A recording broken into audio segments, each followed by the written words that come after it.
안녕하세요. 이상큐브입니다. 미 해군은 지난 12일에 극초음 송무기와 레이저 무기를 탑재할 수 있는 알레이버크급 구축함의 후속함인 DDG-X의 콘셉트 모델을 선보여 주목을 받았습니다. 미 해군은 알레이버크급 구축함 발주를 2027년에 중단하고 2028년부터 후계함인 DDG-X 발주를 시작한다고 공식 발표했지만 정작 DDG-X 개발은 미 해군 내부의 검토에 그쳤고 미 해군의 공청회나 강연에서 구상이 발표되는 정도에 그쳤습니다. 그러나 미 해군은 2022 회계연도 예산에 DDG-X 개발 예산으로 7,970만 달러를 요구했고 여기에 DDG-X 도입을 주도할 프로그램 오피스를 정식 설립했다고 지난해 6월에 발표해 주목을 받았으며 마침내 미 해군은 상세한 DDG-X 콘셉트 모델을 발표한 것입니다. DDG-X의 외형은 알레이버크급 구축함과 다르며 덤브롬 선형을 채용한 주멀트급 구축함의 베이스도 아닙니다. 알레이버크급 구축함의 디자인을 참고한 통합 마스트를 채용한 견실한 설계라고 할 수 있으나 추진기관은 주멀트급과 같은 통합전력 시스템을 채용할 예정입니다. 그리고 미 해군은 기존의 알레이버크급과 비교하여 연료 사용량을 25% 저감할 것을 요구해 북극권에서의 운용에 대응한 설계가 될 것으로 보입니다.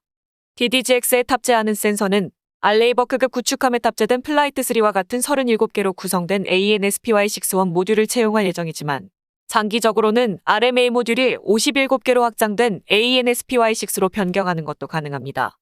또한 미사일 발사 세수는 알레이버크급과 같은 수준을 유지하지만 선수 방향에 탑재되는 32개의 MK-41셀은 미국이 현재 개발 중인 극초음속 글라이드 비크를 탑재한 극초음 송무기를 수납한 셀로 교환할 수 있습니다.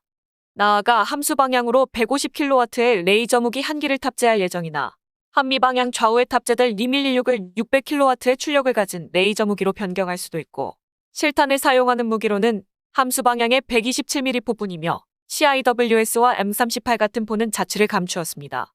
항공기 경납고는 알레이버크급 구축함보다 더 커졌지만 DDG-X 자체의 크기에 대해서는 언급이 없어 DDG-X의 크기가 알레이버크급과 비슷한 수준인지 아니면 중국의 055형에 대항하기 위해 주멀트급 수준으로 변할지는 의문입니다. 어쨌든 이번에 발표된 DDG-X는 컨셉 모델이므로 향후에는 크게 변경될 가능성도 있습니다. 그리고 미 해군이 검증 안 된 기술을 여러 개 담아 혼쭐이 났던 주멀트급과 연안 전투함, 그리고 포드급 항공모함에서의 많은 경험을 얻었던 미 해군은 새로운 플랫폼에 새로운 기술을 탑재하는 것에는 신중한 입장을 보이고 있습니다.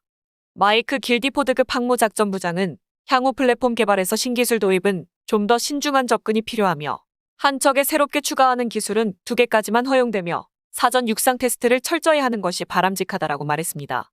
따라서 적어도 DDG-X의 초기 생산형은 추진기관을 제외하고는 알레이버크급에 채용한 기술로 채워질 것으로 보입니다. 한 가지 소식을 더 전해드리겠습니다. 독일이 미국에서 FA-18EF와 EA-18G를 도입할 것이라는 소식입니다.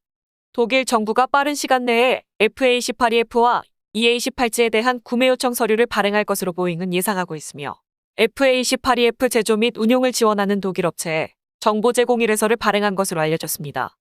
독일의 메르켈 전 총리는 미국과 핵무기를 공유하는 협정을 유지하기 위해 노후한 토네이도의 후계기로 FA-18EF 30대와 EA-18G 15대, 타이푼 90대 도입을 결정했지만 미 국가안보국이 B-61 전술핵무기의 통합기종에서 FA-18EF를 제외시켜버렸습니다. 이에 따라 현재 독일의 숄츠 총리와 람브레이트 국방장관은 토네이도 후계기에 대한 협의를 가졌으며 최종적으로 미국의 B-61 전술핵무기의 통합기종에서 제외된 FA-18EF 대신 F-35A와 타이푼 ECR의 도입 검토에 들어갔다고 독일 통신사가 보도한 바 있습니다.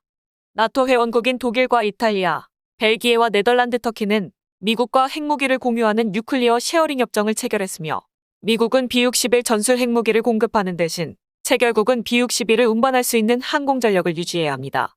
이에 따라 벨기에와 네덜란드, 터키는 B-61의 운용 능력을 갖춘 F-16을 가지고 있으며 독일과 이탈리아는 토네이도의 B-61을 통합하는 것으로 협정에 의무를 다하고 있었습니다. 하지만 F-16과 토네이도 두 비행기의 후계기 문제가 불거지면서 이탈리아와 벨기에, 네덜란드, 터키 등 4개국은 B-61과의 통합이 예정되어 있던 F-35A를 선택해 협정의 의무를 계속 유지하기로 했으며 터키의 F-35A 도입은 S-400 도입 문제로 미국이 거부하고 있습니다.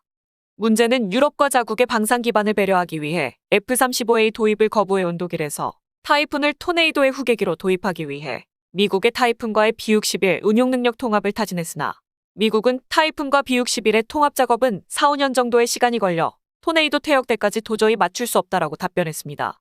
그래서 메르켈 정부는 B-61과의 통합에 포함된 기종을 찾았으며 결국 미국에서 FA-18E F-30대와 토네이도 ECR이 맡고 있던 전자전 임무를 인계받기 위해 EA-18G를 15대, 나머지 토네이도를 대체하기 위해 타이푼을 90대 도입하기로 결정했으나 이 역시 독일에서 거센 반발에 부딪혀 최종 결정을 올해로 미뤘습니다.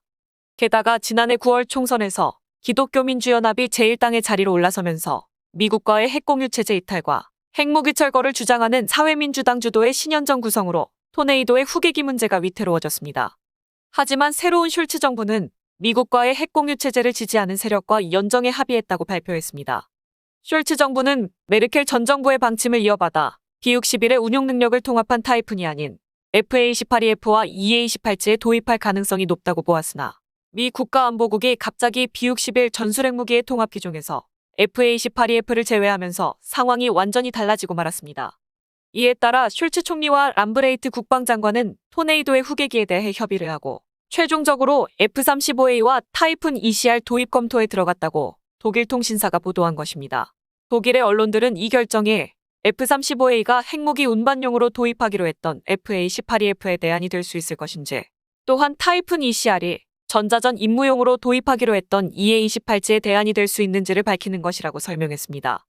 따라서 미국과의 핵공유 체제를 대외적으로 유지하겠다고 선언해버린 독일은 기체 수명이 몇 년 남지 않은 토네이도를 퇴역시키면 독일이 도입 예정인 타이푼과 B-61 통합은 오랜 시간이 걸려 핵무기 운반 능력에 공백이 생길 것입니다. 독일이 다시 F-35A 도입으로 회귀한다고 하는 것이 가장 현실적인 선택사항이라고 할 수 있지만 스위스나 핀란드의 F-35A가 아닌 타이푼 채용을 강력하게 제안했던 독일 자신이 결과적으로 F-35A를 도입하게 된다면 유럽 국가들은 F-35A가 아닌 타이푼을 채용해야 한다고 말할 수 없게 되는 것입니다. 게다가 유럽 국가의 F-35A 도입을 사사건건 비판해온 프랑스도 유럽산 차기 전투기를 공동 개발하는 독일이 소량의 F-35A를 도입한다는 사실은 달갑지 않지만 FA-18EF가 B-61 통합에서 제외된 이상 F-35A 도입으로 회귀한다는 독일의 결정에 정면으로 반대하기는 어려울 것입니다. 독일은 P-3C 후계기 문제로 프랑스의 제안을 거절하고 미국의 P-8A 도입을 결정했고 프랑스와 합의했던 티거 공격 헬기의 업그레이드 프로젝트에서도 이탈하여 AH-64E로 갈아탈 움직임을 보이고 있어 마크롱 대통령은 메르켈 정부를 상당히 원망하고 있을 것입니다. 하지만 독일이 미국에서 F-35를 도입할 것이라는 외신의 보도와는 다르게 독일은 다른 결정을 내린 것으로 보입니다.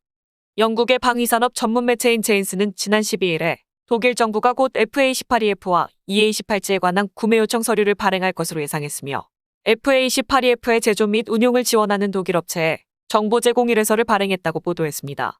보잉은 독일의 슈퍼호넷 및 그라울러 도입에 대해 독일 기업들은 유지보수와 부품 제조, 트레이닝과 오버홀 등의 분야에서 중요한 역할을 하게 될 것이며 또한 그라울러에 탑재할 수 있는 차세대 전자방해 장치 개발에도 참여할 수 있다고 말했습니다. 하지만 이것이 사실이라면 미국의 전술핵무기 통합에서 제외됐던 FA-18EF의 B-61 전술핵무기 통합 문제는 어떻게 될 것인지 등 매우 의문스러운 점이 많아 독일 토네이도의 후계기 문제는 한치 앞도 볼 수 없는 안개 속에 빠진 것 같습니다. 이상 마치겠습니다. 시청해주셔서 고맙습니다. 이상큐브였습니다.